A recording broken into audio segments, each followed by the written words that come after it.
दोस्तों नमस्कार। ये है मार्गदर्शन फॉर सिविल सर्विसेज। मैं अनुराग चौधरी। दोस्तों आज की वीडियो में हम सॉल्व करेंगे TGT, PGT, LT grade, government inter college प्रवक्ता, गवर्नमेंट डिग्री कॉलेज, उच्चतर शिक्षा असिस्टेंट प्रोफेसर, केंद्रीय विद्यालय संगठन और नेट जेआरएफ के लिए हिंदी के अध्यायवार प्रश्नों का भाग 19। इसमें हम प्रयोगवाद और नई कविता से संबंधित महत्वपूर्ण प्रश्नों को सॉल्व करेंगे। दोस्तों ये प्रश्न प्रीवियस ईयर्स पेपर्स में पूछे गए हैं, जिनके आगामी परीक्षाओं में भी पूछे जाने की बहुत अधिक संभावना है। इसलिए आपको इन प्रश्नों को तैयार करना जरूरी है। तो आइए शुरू करते हैं प्रयोगवाद और नई कविता से संबंधित महत्वपूर्ण प्रश्नों को। सबसे पहले हम प्रयोगवाद से संबंधित प्रश्नों को सॉल्व करेंगे। देखिए दोस्तों, प्रयोग अपने आप में इष्ट नहीं है वरन वह साधन है। यह कथन किस वाद से संबंधित है? ऑप्शन है प्रगतिवाद, छायावाद, यथार्थवाद या फिर प्रयोगवाद। तो सही उत्तर है ऑप्शन डी, प्रयोगवाद। दोस्तों प्रयोगवाद में ये मान्यता है कि प्रयोग अपने आप में इष्ट नहीं है वरन वह साधन है। देखिए अज्ञे, जिनका पूरा नाम सच्चिदानंद हीरानंद वात्स्यायन रहा, इन्होंने प्रयोगवाद के बारे में अपने दूसरे तार सप्तक की भूमिका में लिखा है, प्रयोग का कोई वाद नहीं है, हम वादी नहीं रहे, प्रयोग अपने आप में इष्ट या साध्य नहीं है, अतः हमें प्रयोगवादी कहना उतना ही सार्थक या निरर्थक है जितना कि हमें कवितावादी कहना। तो याद रखिएगा, प्रयोग अपने आप में इष्ट नहीं वरन वह साधन है, ये कथन प्रयोगवाद से संबंधित है। अगला प्रश्न है दोस्तों, प्रयोग अपने आप में इष्ट नहीं वरन वह साधन है और प्रयोग द्वारा कवि अपने सत्य को अधिक अच्छी तरह जान सकता है और अधिक अच्छी तरह अभिव्यक्त कर सकता है। वस्तु और शिल्प दोनों क्षेत्रों में प्रयोग फलप्रद होता है। ये कथन किसका है? तो सही उत्तर है ये कथन अज्ञेय का है और अज्ञेय का पूरा नाम सच्चिदानंद हीरानंद वात्स्यायन अज्ञेय रहा और इन्होंने प्रयोगवाद में प्रथम तार सप्तक और द्वितीय तार सप्तक दोनों का संपादन किया है। अगला प्रश्न है दोस्तों, अज्ञेय का पूरा नाम क्या है? तो सही उत्तर है दोस्तों, अज्ञेय का पूरा नाम सच्चिदानंद हीरानंद वात्स्यायन अज्ञेय रहा है। अगला प्रश्न है, देखिए प्रयोगवाद के प्रवर्तक के अनुसार प्रयोगवादी कवि का मुख्य तथ्य क्या था? ऑप्शन देखिए, नए काव्य उपकरणों का प्रयोग, भावुकता के स्थान पर बौद्धिकता की प्रतिष्ठा, नई राहों का अन्वेषण या काव्य की पूर्व परंपरा का निषेध। तो सही उत्तर है प्रयोगवाद के प्रवर्तक के अनुसार प्रयोगवादी कवि का मुख्य तथ्य नई राहों का अन्वेषण रहा। दोस्तों सन 1943 में तार सप्तक का प्रकाशन होते ही स्पष्ट हो गया कि कविता ने प्रगतिवाद से भिन्न चेतना ग्रहण करनी प्रारंभ कर दी है और इस भिन्न चेतना का निर्माण प्रगतिवाद की मान्यताओं को उलटकर हुआ हो, ऐसा नहीं है। हाँ, अपने से पहले काव्य आंदोलन के प्रति रूढ़िगत स्वरूप को इसमें अवश्य ही नकारने की घोषणा की गई और समग्र रूप से इस चेतना का निर्माण युगीन परिवेश जैसे निराशा, कुंठा, व्यष्टि और समष्टि का संघर्ष और युग व्याप्त राजनीतिक सामाजिक दर्शन के समन्वय से हुआ था। तार सप्तक की योजना फुटकर लघु संकलनों की परेशानियों से बचने के लिए तैयार की गई। जब प्रकाशन योजना सामने आ गई तब कहीं यह सोचा गया कि संकलित कवि अन्वेषी दृष्टिकोण के हों। भूमिका में अज्ञेय ने स्पष्ट किया कि उनके संकलित कवियों के एकत्र होने का कारण ही यह है कि वे किसी एक स्कूल के नहीं हैं, किसी मंजिल पर पहुंचे हुए नहीं हैं, अभी राही हैं, राही नहीं राहों के अन्वेषी हैं। उनमें मतैक्य नहीं है, सभी महत्वपूर्ण विषयों पर उनकी राय अलग अलग है। जीवन के विषय में, समाज और धर्म और राजनीति के विषय में, काव्य वस्तु और शैली के, छंद और तुक के, कवि के दायित्वों के प्रत्येक विषय में उसमें आपस में मतभेद है। वे परस्पर एक दूसरे की रुचियों, कृतियों और आशाओं, विश्वासों, एक दूसरे की जीवन परिपाटी पर और यहाँ तक कि एक दूसरे के मित्रों और कुत्तों पर भी हंसते हैं। अतः स्पष्ट है कि प्रयोगवाद के प्रवर्तक अज्ञेय के अनुसार प्रयोगवादी कवि का मुख्य तथ्य नई राहों का अन्वेषण है। अगला प्रश्न है दोस्तों, ठंडा लोहा के रचनाकार कौन है? तो आप जानते हैं ठंडा लोहा के रचनाकार डॉक्टर धर्मवीर भारती हैं। तो याद रखिएगा, ठंडा लोहा प्रयोगवादी कवि धर्मवीर भारती की रचना है। अगला प्रश्न है, किसने प्रयोगवाद को सर्वाधिक प्रभावित किया है? ऑप्शन है मार्क्सवाद, अस्तित्ववाद, प्रगतिवाद या फिर छायावाद। तो सही उत्तर है अस्तित्ववाद। दोस्तों प्रयोगवाद पर अस्तित्ववाद का गहरा प्रभाव था। नई कविता प्रयोगवाद से भिन्न होकर एक रूढ़ अर्थ में तब तक प्रयोग होने लगी जब 1954 में इलाहाबाद से नई कविता नामक पत्रिका प्रकाशित होने लगी। आरंभ में नई कविता वाले प्रयोगवाद से अपना संबंध जोड़ते थे। किंतु प्रयोगवाद पर अज्ञेय का एक अधिकार था। अज्ञेय से प्रयोग के आचार्यों की खटक गई। तब नई कविता की धारा बहुत कुछ अस्तित्ववाद से प्रभावित थी। इसी से आगे चलकर यह धारा भी फूटी जो किसी भी जीवन मूल्य को स्वीकार न करती थी और नई कविता को प्रभावित करने वाले अस्तित्ववाद से मुख्य टक्कर मार्क्सवाद की थी। तो याद रखिएगा, प्रयोगवाद को सर्वाधिक अस्तित्ववाद ने प्रभावित किया है। अगला प्रश्न है, निम्न में से किसका संबंध प्रयोगवाद से नहीं है? देखिए, मनोविश्लेषणवाद, कलावाद, अस्तित्ववाद या फिर स्वच्छंदतावाद। तो इसमें आपको बताना है कि किसका संबंध प्रयोगवाद से नहीं है। तो सही उत्तर है स्वच्छंदतावाद।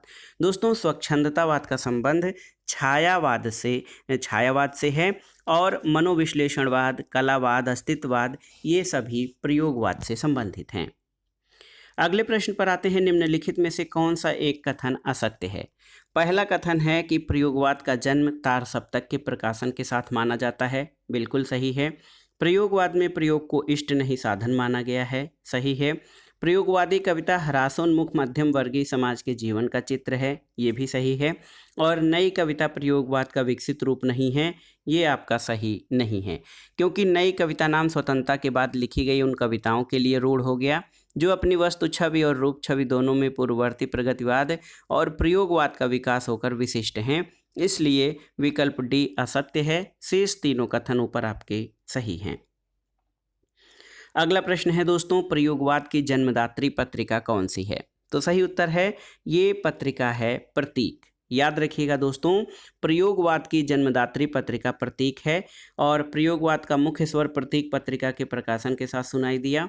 तार सप्तक नामक काव्य संग्रह के प्रकाशित होने के उपरांत प्रयोगवाद की आलोचनाएं भिन्न भिन्न दृष्टिकोण से की गईं, लेकिन स्वयं प्रयोगवादी कविता का पथ प्रदर्शन करने वाले सच्चिदानंद हीरानंद वात्स्यायन अज्ञेय ने प्रयोगवादी कवियों के संबंध में ये लिखा था कि किसी एक स्कूल के नहीं, किसी मंजिल पर पहुँचे हुए नहीं, हम राही हैं, राही नहीं राहों के अन्वेषी हैं। अगला प्रश्न है दोस्तों, तार सप्तक, दूसरा सप्तक, तीसरा सप्तक का प्रकाशन किसने किया था? ऑप्शन है अज्ञेय, धूमिल, रघुवंश और त्रिलोचन। तो सही उत्तर क्या हो जाएगा? दोस्तों, सही उत्तर है अज्ञेय। आप देख सकते हैं, प्रयोगवाद के प्रवर्तक सच्चिदानंद हीरानंद वात्स्यायन अज्ञेय रहे। इन्होंने अपने संपादकत्व में कुल 4 सप्तक प्रकाशित किए हैं, जिनमें तार सप्तक प्रथम, दूसरा, तीसरा सप्तक के संपादक अज्ञेय हैं। पहले सप्तक को तार सप्तक के नाम से और अन्य 3 सप्तकों को सप्तक नाम से जाना जाता है और ये क्रमशः 1943, 1951, 1959 और 1979 में प्रकाशित हुए हैं। अगला प्रश्न है, निम्नलिखित में से कौन तार सप्तक का कवि है? आपको बताना है। ऑप्शन है धर्मवीर भारती, शमशेर बहादुर सिंह, अज्ञेय या नरेश मेहता। तो सही उत्तर है अज्ञेय। दोस्तों, बहुत ही महत्वपूर्ण है, तार सप्तक का प्रकाशन अज्ञेय के संपादकत्व या निर्देशन में हुआ था। अगला प्रश्न है, तार सप्तक के संपादक कौन थे? आपको बताना है। तो सही उत्तर है सच्चिदानंद वात्स्यायन यानी SH वात्स्यायन अज्ञेय तार सप्तक के संपादक थे।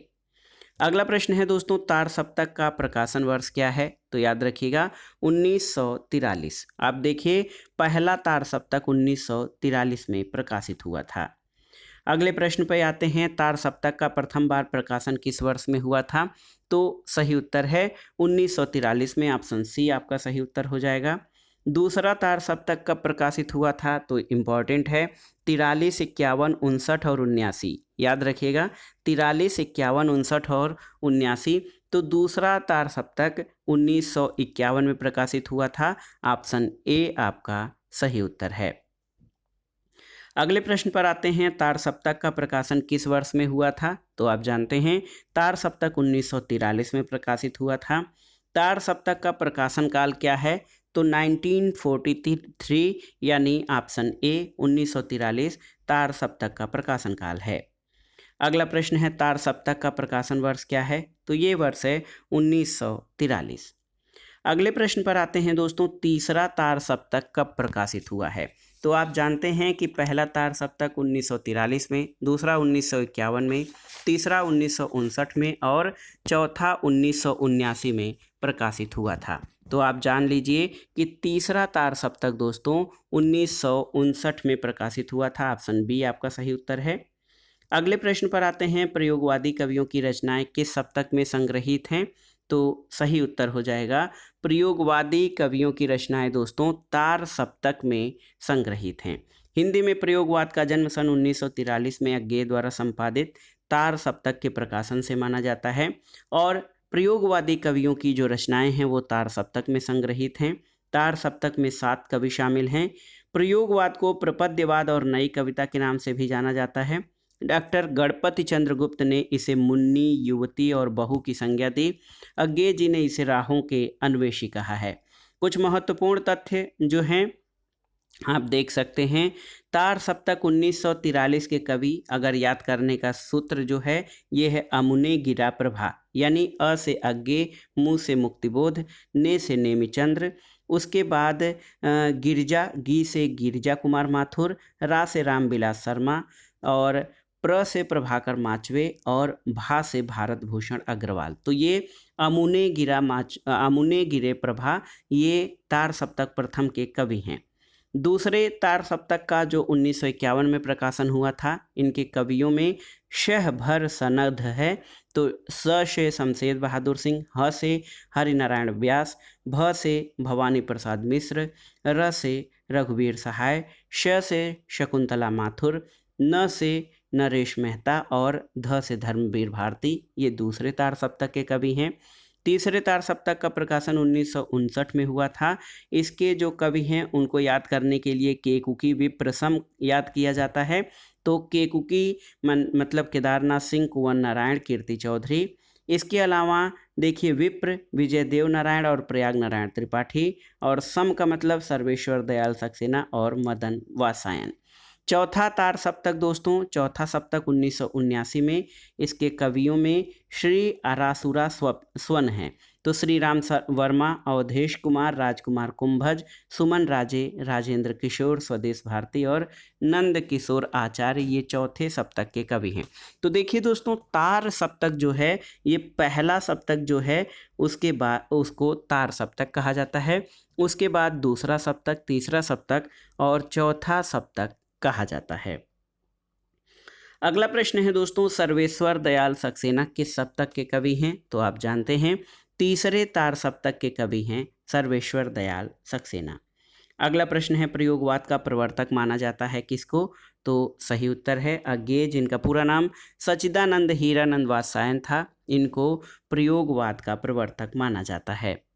अगला प्रश्न है, अज्ञे कौन से वाद के कवि हैं? तो सही उत्तर है आप जानते हैं अज्ञे प्रयोगवाद से संबंधित कवि हैं। अगला प्रश्न है, तार सप्तक का प्रकाशन वर्ष क्या है? तो आप जानते हैं तार सप्तक 1943 में प्रकाशित हुआ था। अगला प्रश्न है, निम्न में से कौन सा कवि तीसरे तार सप्तक का नहीं है? तो आप देखिए दोस्तों, कीर्ति चौधरी, धर्मवीर भारती, सर्वेश्वर दयाल सक्सेना या विजय देव नारायण शाही। तो सही उत्तर है धर्मवीर भारती। धर्मवीर भारती दोस्तों ये तीसरे तार सप्तक के कवि नहीं हैं। बहुत ही महत्वपूर्ण प्रश्न है ये। धर्मवीर भारती का स्थान कहाँ पर है? तो आप जान लीजिए दोस्तों, धर्मवीर भारती जो हैं ये दूसरे सप्तक के कवि हैं, सेकेंड सप्तक के कवि हैं धर्मवीर भारती।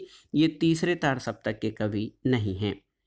अगला प्रश्न है दोस्तों, तार सप्तक में संकलित कवियों को राहों के अन्वेषी किसने कहा था? तो सही उत्तर है राहों के अन्वेषी की संज्ञा अज्ञे ने दी थी। याद रखिएगा, तार सप्तक में संकलित कवियों को राही के अन्वेषी अज्ञे द्वारा कहा गया था। अगला प्रश्न है, निम्नलिखित में से कौन तार सप्तक का कवि नहीं है? देखिए, शमशेर बहादुर सिंह, गिरजा कुमार माथुर, मुक्तिबोध या प्रभाकर माचवे। तो आप देखिए दोस्तों, शमशेर बहादुर सिंह ये तार सप्तक के कवि नहीं हैं। तार सप्तक के कवियों में देखिए अमुने गिरा प्रभा हैं, अज्ञे, मुक्तिबोध, नेमचंद्र जैन, गिरजा कुमार माथुर, रामविलास शर्मा, प्रभाकर माचवे और भारत भूषण शर्मा, भारत भूषण अग्रवाल। इसमें शमशेर बहादुर शामिल नहीं हैं। अगला प्रश्न है, इनमें से कौन तार सप्तक में सम्मिलित नहीं है? आपको बताना है रामविलास शर्मा, मुक्तिबोध, प्रभाकर माचवे या केदारनाथ सिंह। तो सही उत्तर है केदारनाथ सिंह तार सप्तक में शामिल नहीं हैं। अगला प्रश्न है, कौन तार सप्तक में शामिल नहीं है? अज्ञे, शमशेर, मुक्तिबोध या नेमचंद्र जैन। तो सही उत्तर है शमशेर। देखिए शमशेर बहादुर सिंह दूसरे सप्तक के कवि हैं, ये तार सप्तक यानी पहले सप्तक के कवि नहीं हैं। अगले प्रश्न पर आते हैं दोस्तों। अगला प्रश्न बहुत ही महत्वपूर्ण है। इसमें आपसे पूछा गया है कि निम्नलिखित में से तार सप्तक में कौन कवि शामिल नहीं था? तो ये हैं रामधारी सिंह दिनकर, तार सप्तक के कवि नहीं हैं। अगला प्रश्न है निम्नलिखित में से कौन तार सप्तक का कवि नहीं है? रामविलास शर्मा, प्रभाकर माचवे, धर्मवीर भारती या भारत भूषण अग्रवाल। तो सही उत्तर है धर्मवीर भारती दूसरे सप्तक के कवि रहे हैं, न कि तार सप्तक के। अगला प्रश्न है निम्न में से कौन सा कवि तार सप्तक में शामिल नहीं है? देखिए प्रभाकर माचवे, नेमीचंद्र जैन, नरेंद्र शर्मा और रामविलास शर्मा। तो सही उत्तर है नरेंद्र शर्मा तार सप्तक के कवि नहीं हैं। अगला प्रश्न है दोस्तों, भवानी प्रसाद मिश्र की कविताएं किस सप्तक में हैं?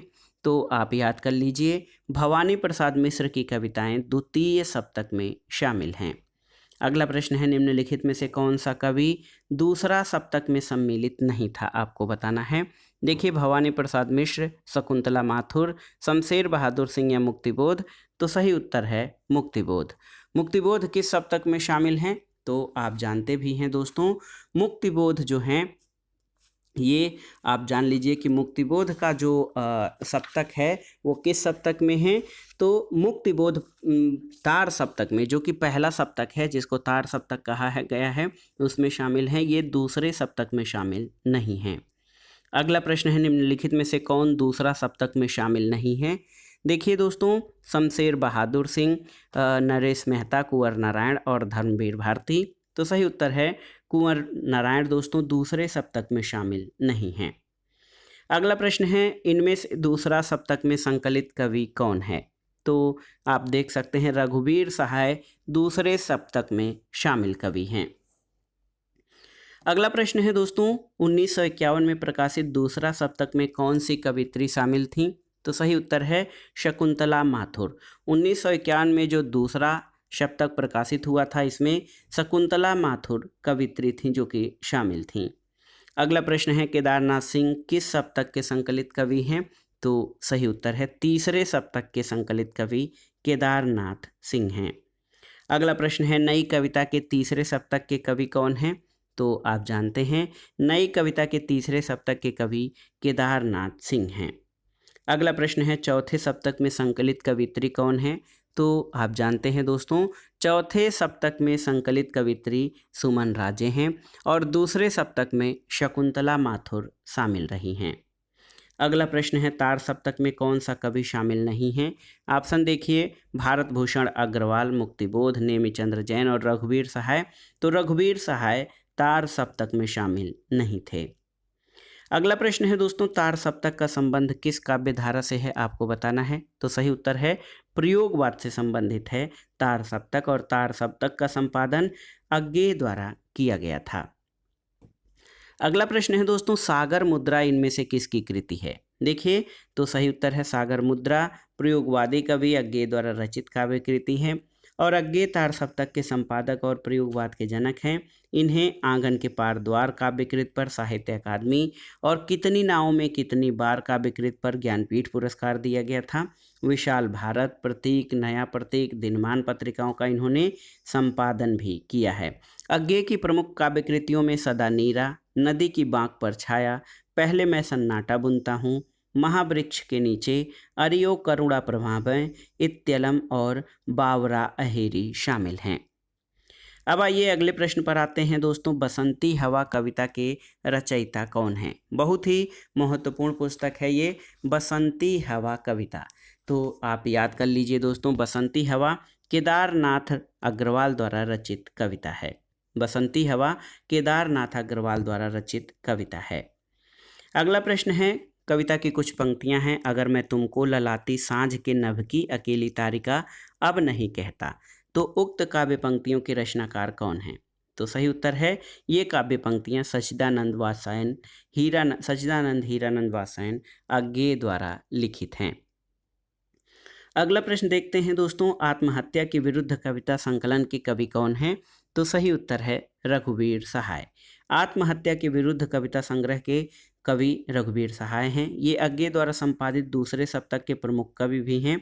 रघुवीर सहाय की अन्य महत्वपूर्ण रचनाओं में अगर आप देखें तो काव्य रचनाओं में सीढ़ियों पर धूप में, हंसो हंसो जल्दी हंसो, लोग भूल गए हैं, कुछ पत्ते कुछ चिट्ठियाँ, एक समय था इत्यादि। कहानी संग्रह में रास्ता इधर से है, जो आदमी हम बना रहे हैं, और निबंध संग्रह में दिल्ली मेरा परदेश, लिखने का कारण, उबे हुए सुखी, वे और नहीं होंगे जो मारे जाएंगे, लहरें और तरंग यानी यथार्थ का अर्थ, भंवर इत्यादि इनके प्रमुख निबंध संग्रह हैं। दोस्तों इसके अलावा इन्होंने बरन मवन नामक शेक्सपियर के नाटक मैकबेथ का अनुवाद भी किया है और 3 हंगारी नाटक भी इनके शामिल हैं। अगला प्रश्न है दोस्तों, कुआनो नदी कविता संग्रह के कवि कौन हैं? ऑप्शन है त्रिलोचन, भारत भूषण, अज्ञे या सर्वेश्वर दयाल सक्सेना। तो सही उत्तर है सर्वेश्वर दयाल सक्सेना। याद रखिएगा दोस्तों, कुआनो नदी कविता संग्रह के कवि सर्वेश्वर दयाल सक्सेना हैं। इनकी अन्य प्रमुख रचनाओं में काठ की घंटियाँ, बांस का पुल, एक सूनी नाव, गर्म हवाएं, जंगल का दर्द है। सन 1983 में सर्वेश्वर दयाल सक्सेना को कविता संग्रह खूंटियों पर टंगे लोग के लिए साहित्य अकादमी पुरस्कार से सम्मानित किया गया। उड़े हुए रंग इनका उपन्यास है। सोया हुआ जल और पागल कुत्तों का मसीहा नाम से इन्होंने 2 लघु उपन्यास लिखे हैं। अंधेरे पर अंधेरा संग्रह में इनकी कहानियां संकलित हैं। बकरी नामक इनका नाटक काफ़ी लोकप्रिय रहा और बालोपयोगी साहित्य में भौं भौं खो खो, लाख की नाक, बतूना का जूता और महंगू की टाई ये महत्वपूर्ण स्थान रखती है। कुछ रंग कुछ गंध शीर्षक से इनका यात्रा वृत्तांत भी प्रकाशित हुआ है। शमशेर और नेपाली कविताएं नामक कृतियों का संपादन भी इन्होंने किया है। तो याद रखिएगा, कुआनो नदी सर्वेश्वर दयाल सक्सेना का कविता संग्रह है। अगला प्रश्न है, निम्नलिखित कथनों पर विचार कीजिए और आप देख सकते हैं कि इसमें आपसे 3 कथन दिए गए हैं। इसमें बताना है कि कौन सा सत्य है। तो देखिए दोस्तों, यहाँ पर प्रयोगवाद का अधिक ध्यान कला केंद्रित था। दूसरा है प्रगतिवाद और प्रयोगवाद के द्वंद्व से नई कविता और साहित्य के रूप सामने आए। प्रयोगवाद में सामाजिक समस्याओं को नज़रअंदाज नहीं किया गया। तो दोस्तों देखिए, प्रश्न जो है इसमें आप देख सकते हैं कि प्रयोगवाद में घोर अहंनिष्ठ व्यक्तिवाद, अतिनग्न यथार्थवाद, निराशावादिता, क्षणवाद और नियतवाद, नवीन शिल्प विधान और युग जीवन का चित्रण है। इसमें जो है विकल्प आपके ये बहुत सटीक नहीं है। प्रश्न और विकल्प त्रुटिपूर्ण होने के कारण इसको परीक्षा से बाहर कर दिया गया था। अगला प्रश्न है, निम्न में से कौन सी रचना सर्वेश्वर दयाल सक्सेना की नहीं है? आपको बताना है। ऑप्शन है पागल कुत्तों का मसीहा, इसके अलावा खूंटियों पर टंगे लोग, काठ की घंटियां और एक शहर की मौत। तो सही उत्तर है ऑप्शन डी, एक शहर की मौत। दोस्तों एक शहर की मौत अमृता प्रीतम की रचना है, जबकि अन्य रचनाएं सर्वेश्वर दयाल सक्सेना की हैं। काठ की घंटियां उनका काव्य संग्रह है। पागल कुत्तों का मसीहा उपन्यास और काव्य संग्रह खूंटियों पर टंगे हुए लोग हैं। अगला प्रश्न है, कुआनो नदी किस कवि की कृति है? तो आप जानते हैं सर्वेश्वर दयाल सक्सेना की काव्य कृति है कुआनो नदी। अगला प्रश्न है, किस साहित्यकार ने कुट्टी चातन नाम से भी कुछ निबंध लिखे हैं? तो सही उत्तर है सच्चिदानंद हीरानंद वात्स्यायन अज्ञे। इन्होंने कुछ निबंध कुट्टी चातन नाम से लिखा है और अज्ञे जी ने अनेक ललित निबंधों की रचना भी की, जिसमें सबरंग शीर्षक से उन्होंने एक निबंध संग्रह कुट्टी चातन नाम से लिखा है। अज्ञे के निबंधों में सबरंग और कुछ राग, कहाँ है द्वारका और छाया का जाल प्रमुख है। कुआनो नदी काव्य संग्रह के रचनाकार कौन हैं? आपसे पूछा गया है। तो सही उत्तर है सर्वेश्वर दयाल सक्सेना। अगला प्रश्न है, सर्वेश्वर दयाल सक्सेना की रचनाएं हैं। देखिए, सर्वेश्वर दयाल सक्सेना की रचनाओं में एक सूनी नाव और जंगल का दर्द प्रमुख है। ऑप्शन डी आपका सही उत्तर हो जाएगा। अगला प्रश्न देखिए दोस्तों, नकेनवाद किस काव्यधारा के लिए प्रयुक्त हुआ था? याद रखिएगा नकेनवाद। तो सही उत्तर है नकेनवाद प्रयोगवादी काव्यधारा के लिए प्रयुक्त हुआ था। और आप इसमें देख लीजिए दोस्तों, इसमें नकेनवाद में नलिन विलोचन शर्मा, केसरी कुमार और नरेश कुमार यानी नरेश, इनके प्रथम नाम के अक्षरों से नकेन नाम दिया गया है।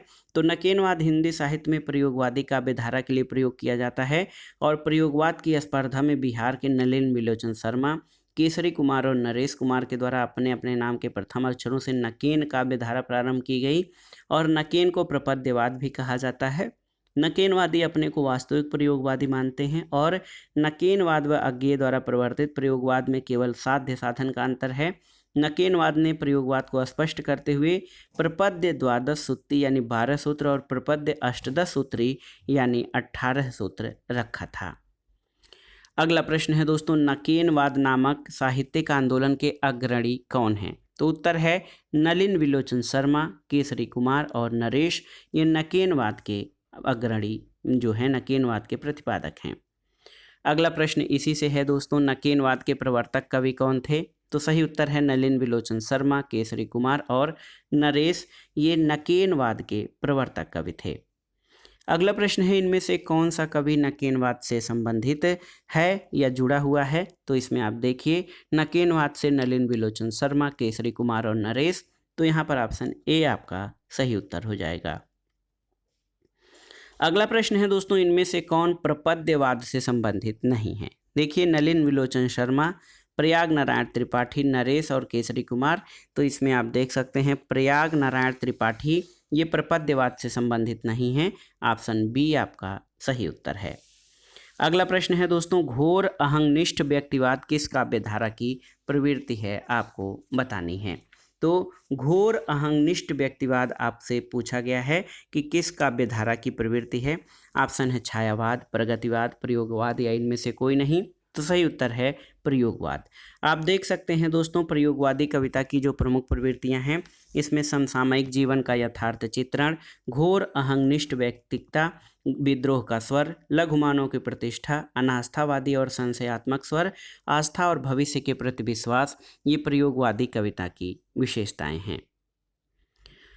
अगला प्रश्न है दोस्तों, प्रयोगवादी हिंदी में बैठे ढाले का धंधा बनकर आया था। प्रयोक्ताओं के पास न तो काव्य संबंधी कोई कारण था, न किसी प्रकार की कथनीय वस्तु थी। ये कथन किसका है? तो सही उत्तर है प्रमुख आलोचक डॉक्टर नंद दुलारे वाजपेयी ने कहा है कि प्रयोगवाद के प्रवर्तन का श्रेय जो है अज्ञेय को जाता है, जिन्होंने प्रयोगशील कवियों को मोती खोजने वाला गोताखोर कहा था। और उन्होंने ये कहा कि प्रयोगवाद हिंदी में बैठे ठाले का धंधा बनकर आया था। प्रयोक्ताओं के पास न तो काव्य संबंधी कोई कारण था, न किसी प्रकार की कथनीय वस्तु थी। प्रयोगवाद की परिभाषा और आलोचना में केसरी कुमार का कहना है कि प्रयोगवाद दृष्टिकोण का अनुसंधान है। रघुवीर सहाय का मानना है प्रयोगवाद कलात्मक अनुभव का क्षण है। डॉक्टर नगेंद्र ने प्रयोगवाद को शैलीगत विद्रोह कहा है। और प्रयोगवादी कविता में भावना है, किंतु हर भावना के सामने एक प्रश्न चिन्ह लगा हुआ है। ये प्रयोगवाद के संबंध में ये सारे तथ्य कहे जाते हैं। अगला प्रश्न है, प्रयोगवाद के प्रवर्तक के अनुसार प्रयोगवादी काव्य का सबसे मुख्य तत्व क्या होना चाहिए? तो सही उत्तर है नई राहों का अन्वेषण। और आप जानते हैं प्रयोगवाद के प्रवर्तक अज्ञेय ने प्रयोगवादी काव्य का सबसे मुख्य तत्व नई राहों का अन्वेषण कहा है। और अज्ञेय कहते हैं प्रगतिशील कवि मोती खोजने वाले गोताखोर हैं। इन्होंने दूसरे सप्तक की भूमिका में प्रयोगवाद का विरोध भी किया है। केसरी कुमार कहते हैं कि प्रयोगवाद दृष्टिकोण का अनुसंधान है। रघुवीर सहाय प्रयोग कलात्मक अनुभव का क्षण है। नंद दुलारे वाजपेयी ने प्रयोगवाद को बैठे ठाले का धंधा कहा है। और डॉक्टर नागेंद्र प्रयोगवाद को शैलीगत विद्रोह मानते हैं। प्रयोगवाद के बाद आइए अब नई कविता से संबंधित महत्वपूर्ण प्रश्नों को देख लेते हैं। पहला प्रश्न है कि इनमें से कौन सा एक कवि नई कविता से संबद्ध नहीं रहा है? तो कुंवर नारायण, नेमीचंद्र जैन, अजीत कुमार और दुष्यंत कुमार। तो आप देख सकते हैं दोस्तों ये सभी कवि नई कविता से संबंधित हैं, इसलिए इसमें कोई ऑप्शन आप नहीं लगा सकते जो कि नई कविता से संबद्ध नहीं रहा है। अगला प्रश्न है, नई कविता की अवधारणा से संबंधित कविता के नए प्रतिमान पुस्तक के रचनाकार कौन हैं? तो सही उत्तर है नामवर सिंह। दोस्तों नामवर सिंह हिंदी के प्रमुख आलोचक रहे और नई कविता की अवधारणा से संबंधित कविता के नए प्रतिमान पुस्तक नामवर सिंह की आलोचना कृति है। अगला प्रश्न है दोस्तों, नई कविता के प्रवर्तक कौन थे? प्रताप नारायण मिश्र, प्रेमचंद, भारतेंदु हरिश्चंद्र या घनानंद? तो आप देखिए दोस्तों नई कविता के जो है भारतीय स्वतंत्रता के बाद लिखी गई उन कविताओं को कहा गया जिसमें परंपरागत कविता से आगे नए भावबोध की अभिव्यक्ति के साथ नए मूल्यों और नए शिल्प विधान का अन्वेषण किया गया। ये भी कहा जा सकता है कि प्रयोगवाद के बाद हिंदी कविता की जो नवीन धारा विकसित हुई वह नई कविता है और नई कविता के प्रवर्तक अज्ञेय हैं। अगला प्रश्न है नई कविता के प्रमुख लक्षण कौन से हैं, आपको बताना है। तो सही उत्तर है अनुभूति की सच्चाई और बुद्धिमूलक यथार्थवादी दृष्टि। नई कविता के दो मुख्य तत्व हैं, अनुभूति की सच्चाई और बुद्धिमूलक यथार्थवादी दृष्टि। और वह अनुभूति क्षण की हो या एक समूचे काल की, किसी सामान्य व्यक्ति की हो या विशिष्ट पुरुष की, आशा की हो या निराशा, अपने सच्चाई में कविता के लिए और जीवन के लिए अमूल्य है। नई कविता में बुद्धिवाद नवीन यथार्थवादी दृष्टिकोण के रूप में भी है और नवीन चेतना की पहचान के रूप में भी। अगले प्रश्न पर आते हैं। नई कविता के विषय में असत्य कथन क्या है, आपको बताना है। देखिए, इसमें नए भावबोधों की अभिव्यक्ति हुई है, सही है। इसमें जीवन के प्रति आस्था है, सही है। और नई कविता के रचयिताओं में अधिकांश प्रगतिवाद और प्रयोगवाद के खेमे में रह चुके हैं, सही है। और यह कविता ह्रासोन्मुख मध्यम वर्गीय समाज के जीवन का चित्र है, ये आपका सही नहीं है। तो ऑप्शन डी आपका सही नहीं है। देखिए, ये कविता ह्रासोन्मुख मध्यम वर्गीय समाज का चित्र है, ये सही नहीं है, क्योंकि ऐतिहासिक दृष्टि से द्वितीय शतक के पश्चात ही कविता को नई कविता कहा जाता है। नई कविता की विशेषताओं में ये है कि ये सभी वादों से मुक्त है, लघु मानव की प्रतिष्ठा है, इसमें क्षण का महत्व है, यथार्थवादी दृष्टिकोण, मूल्यों को चुनौती, अहंगवाद, नवीन भाषिक संरचना और विशिष्ट शिल्प और यौन कुंठाओं और यौन वर्जनाओं का चित्रण नई कविता में किया गया है। अगला प्रश्न है नई कविता पत्रिका का प्रकाशन कब आरंभ हुआ था। तो उत्तर है 1954 में। 1954 में नई कविता पत्रिका का प्रकाशन इलाहाबाद से हुआ था। 1947 में जब अग्गे ने प्रतीक का प्रकाशन आरंभ किया, तब मुक्तिबोध की प्रसिद्ध कविता मुझे पुकारते हुई पुकार प्रकाशित हुई थी। अगला प्रश्न है नई कविता जो पत्रिका है उसका प्रकाशन कब हुआ था। तो आप जान लीजिए 1954 में। और अगला प्रश्न भी है नई कविता की पत्रिका का प्रकाशन वर्ष, तो ये 1954 है। अगला प्रश्न है दोस्तों नई कविता की प्रमुख प्रवृत्ति क्या है। देखिए, ऑप्शन देखिए, बौद्धिकता का प्राधान्य, यथार्थवाद का अतिआग्रह, कुंठा, निराशा, संदेह की अभिव्यक्ति और उपर्युक्त सभी। तो सही उत्तर ऑप्शन डी, उपर्युक्त सभी ये नई कविता की प्रमुख प्रवृत्तियां हैं। दोस्तों, नई कविता का नामकरण प्रयोगवादी कवियों के द्वारा किया गया और नई कविता के संस्थापकों में जगदीश गुप्त और रामस्वरूप चतुर्वेदी का महत्वपूर्ण स्थान है। अगला प्रश्न है लघु मानववाद की धारणा किसकी प्रवृत्तिगत विशेषता है। तो सही उत्तर है नई कविता की विशेषताओं में लघु मानव की धारणा है। लघु मानव का अर्थ होता है वो सामान्य मनुष्य जो अपनी सारी संवेदना, भूख, प्यास, मानसिक आंच को लिए दिए उपेक्षित था। और इस लघु मानव का अर्थ है मनुष्य की लघुता को खोज कर सत्य रूप में उसकी प्रतिष्ठा करना। न तो निश्चय ही ये अतिवादी, प्रतिक्रियावादी और असत्य जीवन दृष्टि है। नई कविता की प्रवृत्तियों की परीक्षा करने पर उसकी सबसे बड़ी विशिष्टता जीवन के प्रति उसकी आस्था में दिखाई देती है। और आज की क्षणवादी और लघु मानववादी दृष्टि जीवन मूल्यों के प्रति नकारात्मक नहीं स्वीकारात्मक दृष्टि है। इसलिए लघु मानव की धारणा गई नई कविता की प्रवृत्तिगत विशेषता है। अगला प्रश्न है दोस्तों एक महत्वपूर्ण कृति है लघु मानव के बहाने हिंदी कविता पर एक बहस के लेखक कौन है। तो सही उत्तर है विजय देव नारायण शाही। विजय देव नारायण शाही लघु मानव के बहाने हिंदी कविता पर एक बहस के लेखक हैं। अगला प्रश्न है नई कविता परंपरा का तिरस्कार और नई कहानी परंपरा का विस्तार है, ये कथन किसका है। तो उत्तर है राजेंद्र यादव। दोस्तों, हिंदी के प्रसिद्ध कथाकार और निबंधकार राजेंद्र यादव नई कविता को परंपरा का तिरस्कार और नई कहानी परंपरा का विस्तार मानते हैं। अगला प्रश्न और इस वीडियो का आखिरी प्रश्न है एक दिन बोलेंगे पेड़ काव्य संग्रह के रचनाकार कौन हैं। तो उत्तर है राजेश जोशी। दोस्तों, एक दिन बोलेंगे पेड़ काव्य संग्रह के रचनाकार राजेश जोशी हैं। मिट्टी का चेहरा, दो पंक्तियों के बीच तथा समर गाथा इनकी अन्य महत्वपूर्ण काव्य कृतियाँ हैं। दो पंक्तियों के बीच काव्य संग्रह के लिए इन्हें वर्ष 2002 का साहित्य अकादमी पुरस्कार दिया गया था। तो दोस्तों, ये था आज का वीडियो। इसमें हमने आधुनिक जो काव्य साहित्य था हमने, आप देख सकते हैं कि जो हिंदी के अंतर्गत हिंदी साहित्य जो था इसमें हमने आदिकालीन साहित्य की प्रमुख प्रवृत्तियाँ। भक्ति काल में हमने संत काव्य, सूफी काव्य, राम भक्ति और कृष्ण भक्ति काव्य। उसके बाद रीति काल में रीतिबद्ध, रीति मुक्त, रीति सिद्ध। और आधुनिक युग में भारतेंदु युग, द्विवेदी युग, छायावाद, प्रगतिवाद, प्रयोगवाद और नई कविता से संबंधित परीक्षोपयोगी प्रश्नों को सॉल्व कर लिया है। आगे हम हिंदी गद्य साहित्य के इतिहास में निबंध, नाटक, एकांकी, कहानी, उपन्यास, जीवनी, आत्मकथा, रेखा चित्र, इंटरव्यू, यात्रावृत्त और गद्य काव्य और व्यंग्य से संबंधित महत्वपूर्ण प्रश्नों को एक क्रम से प्रस्तुत करेंगे, जो आपके आगामी TGT, PGT, LT grade, JIC प्रवक्ता, गवर्नमेंट डिग्री कॉलेज, उच्चतर शिक्षा असिस्टेंट प्रोफेसर आदि परीक्षाओं के लिए बहुत ही उपयोगी सिद्ध होगा। हमारे चैनल से जुड़े रहें, वीडियो को लाइक करें, शेयर करें और इस चैनल मार्गदर्शन फॉर सिविल सर्विसेज को सब्सक्राइब करें। वीडियो देखने के लिए धन्यवाद दोस्तों, नमस्कार।